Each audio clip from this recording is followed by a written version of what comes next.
Bəzən mən kimi başqa qadınlar da misal göstərirlər ki, baxın, filan kəs gedibdir, görsün necə nailiyyətlər əldə edibdir ki, başqa qızlar da eləyə bilərlər. Ona mən həmişə çox güclü reaksiya hiss eləyirəm. Nəyə görə çox güclü reaksiya hiss eləyirəm?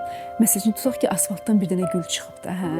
Bu demək deyil ki, bütün güllər asfaltdan çıxmalıdır. Bütün güllər elə mübarizə aparmalıdır, asfaltda çiçəkləsin.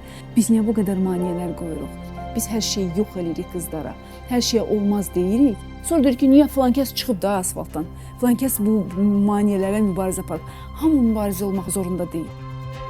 Qarşılayın beynəlxalq ekspert, idarə etmə üzrə müşavir, təlimçi Şəms Mustafayeva. Şəms xanım ümumiyyətlə bu sahədə ən böyük çalışanlardan, o daim üzü küləyə dayananlardan biri, bəlkə də birincisidir. Mən valideynlərimin hər ikisi Kəlbəcərləndir. Kəlbəcərin Zülfüqarı kəndindəndirlər. Atam 16 yaşında Kəlbəcərdən çıxıb Mingəçevirdə yerləşiblər. Yəni demək olar ki, mən Mingəçevirdə böyümüşəm. Mingəçevirdə böyümək, fikirləşirəm, mənim şəxsiyyət kimi formalaşmamda çox böyük rol oynayıbdı. Və doğrudan da çox gözəl müəllimlər var idi. Mən fikirləşirəm, onun da mənim şəxsiyyət kimi formalaşmamda çox böyük bir rol. Əsl Sovet təhsil sistemində puxtələşmişəm də, oktyabrat olmuşam. Sonra balaca bəlş taxırdıq Leninin başı ilə, sonra pioner olmuşam. Sonra qırmızı qəşəng ütülü qalstuk həmişə. Amma ki, bir Sovet oktябratı pioneri üçün çox xoşbaxt uşaqlığı idi, yəni. Nasıl geldin? Baba sen gelirsin. Yaxşısan. Yaxşı gelmezsin. Ne var ne yok. Ne dersen yok.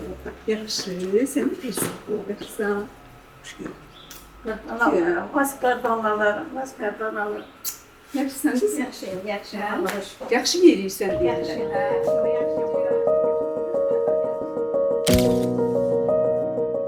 Şəmsi orta məktəbdə oxuyanda 1-ci sinifdə də fəxr fərmanla gəldi. 2-ci sinifdə də, 3-də də, 4-də də. Axırda o sinif müəllim deyirdi ki, sən hər dəfə ilin axırında fəxr fərman aparsan. Bəs sən atan-anan nə deyir? Deyir ki, anam məni öpür, deyir ki, sağ ol qızım. Yaxşıdır da, belə davam elə. Amma heç atam heç nə demir.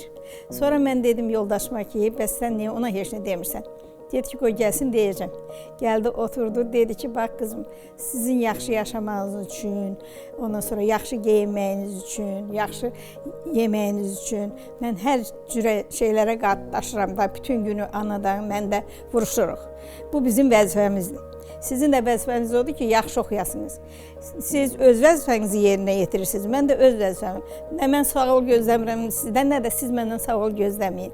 Elə də davam elədi. 10-cu sinif qutarana qədər hər il o fəxr fərmanla gəldi. Xarici Dillər Universitetinə girmişdim, ingilisli filologiya. 3-cü kursdan başa düşdüm ki, burada mən ingilis dil öyrənməyəcəm.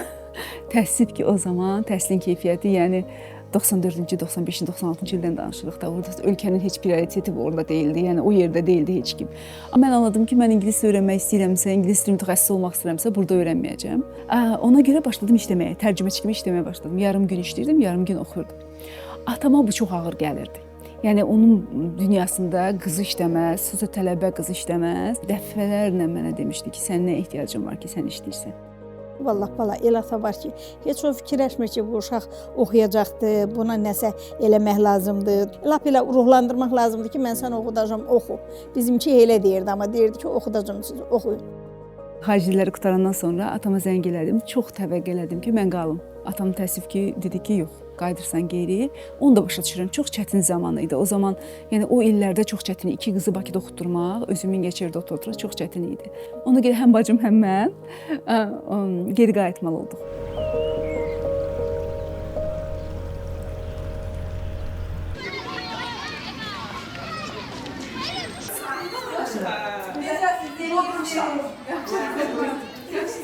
Her yerde izleyirəm. Kimizlə də görüşürəm. Çox sağ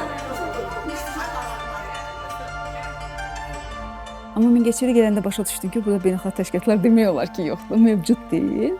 Ona görə orta məktəbdə işləməliyəm. 3 nömrəli məktəbdə yer açıldı ingilis müəllimə. Və o da mənim həyatımda çox böyük rol oynadı. Çünki məktəbin direktorunun gənc müəllimi görməsi, onun potensialını görməsi, ona şərait yaratması çox böyük işdir. Mən ilk dəfə Amerikaya getmişəm 2002-ci il. Bu həqiqətən 2002-ci ildə bir qızın, bir qadının getməsi çox qəribə bir iş idi. Böyük bir təcrübə idi Amerikaya getmək, oradakı müəllimləri görmək, oradakı tədris metodikasını, tələbəyə yanaşmanı, üstəlik də ki, civic education deyilən bir şey vardı da, vətəndaşlıq təhsili, vətəndaş olmaq öyrədirdilər tələbələrə. Sonra bir dənə Amerikan Peace Corps təşkilatı vardı. Peace Corps-da ilk trening köməkçi vəzifəsi açılanda mənə dedilər ki, istəyirsən ərizə ver. Azərbaycanda Silk Korpusunun ilk Azərbaycanlı trening direktoru oldum Peace Corps-un. Həmin təcrübə də mənə öyrətdi ki, artıq baxanda gördüm ki, müəllimlik təcrübəsi yetmir. O mənada ki, artıq idarə etməyə getmişdim. Ona görə Amerikan Council-ın bir proqramı vardı. Maski proqramına ərizə verdim. Syracuse Universitetinə daxil oldum. Birinci gündən mənim ağlıma yeritdikləri qarşındakına şəxsiyyət kimi davranmaq idi. Orada həm də özümün də qəddim düzəldi. Professional necə olur, ilk dəfə orada gördüm. İşinə professional yanaşma necə olur, elə gördüm. Azərbaycana qayıtmaq planım yox idi. Atama zəng elədim, dedim ki, bəs şeydə də mən istəyirəm gedəm Plan International-dan Cənubi Amerikada işləyəm. Dedi ki, hə, yaxşı. Niyə ora getmək istəyirsən Cənubi Amerikaya? Dedim ki, orada çoxlu qadınlar var, uşaqlar var və bu proqram məhz onlara yönəlib. Atam dedi ki, Azərbaycanda əziyyət çəkən qadınlar yoxdur. Azərbaycanda əziyyət çəkən uşaqlar yoxdur. Dedim, var. Dedi ki, bəlkə sən gələsən. Öncə buradakılara kömək eləyəsən. Sonra gedərsən Cənubi Amerikada, Kolumbiyada, Peruda, oradakılara kömək eləyərsən. Artıq o sözün qabağında söz yoxdur, həqiqətən demək. Həm də onunla başa düşdüm ki, istəmir qalım. Atam ağır xasiyyətli Azərbaycanlı kişisi idi. Hə?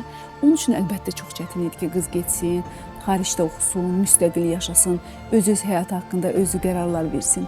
Bu çox uzun bir zaman aldı, bizim münasibətlərimiz. Mən 32 yaşımdan sonra onunla oturub yan-yana söhbət eləyə bilirdim.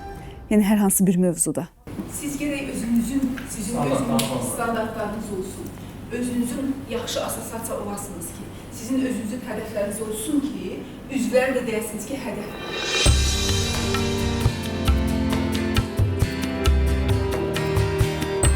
Executive Education dediğimiz, ixtisasatında dediğimiz bir proqramda Azərbaycanın demək olar ki, bütün qurumlarının, dövlət, qeyri-dövlət, bir çox böyük şirkətlərin menecerlərindən danışmaq imkanı var o proqram çərçivəsində.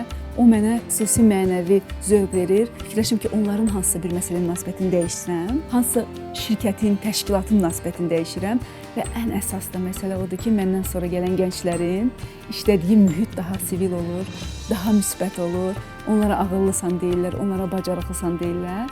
Arzum odur ki, məndən sonraki qızlara bu qədər çətin olmasın. Fikirləşirəm, bizim hamımızın məsuliyyəti var orada. Qızların da, oğlanların da, qadınların da, kişilərin də, dövlətin də, qeyri-dövlətin də. Bizim işimiz nədir? Elə münbit şərait yaradaq ki, hamısı çəklənsin. Qızlar da, oğlanlar da potensiallarını ən sonuna qədər kəşf eləsinlər.